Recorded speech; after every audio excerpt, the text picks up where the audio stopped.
As someone who only recently was able to finally play and enjoy a Monster Hunter game a few years ago, in the form of Monster Hunter Rise on Switch, I'd been eager to take a crack at its less intense sibling, the story series.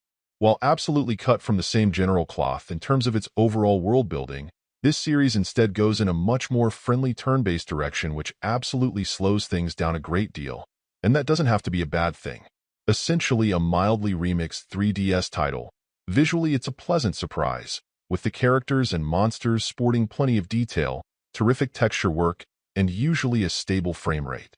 Of course, there are some sacrifices when you look at other details as you look around the open fields, with very simple static elements representing different resources you can pick up, but it does feel like the focus was generally put on the right elements, so that's still a win. In terms of play, this is absolutely a novel way to implement a light version of a series that can be notoriously hard for newcomers to latch onto, opting for a turn-based rock-paper-scissors combat system.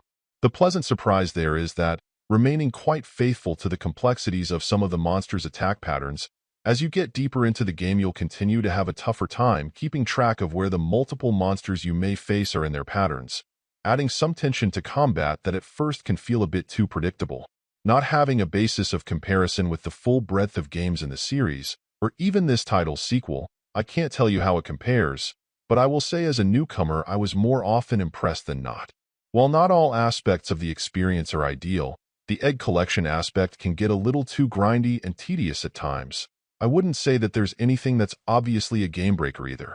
I do remain a bit curious at precisely where the astonishing amount of crap you'll get picked up is stored while you're in the field, picking up entire carcasses and a wide variety of other large objects like bones, but I suppose it beats being space-constrained and constantly figuring out what you need to throw away by weight rather than staying in the thick of things.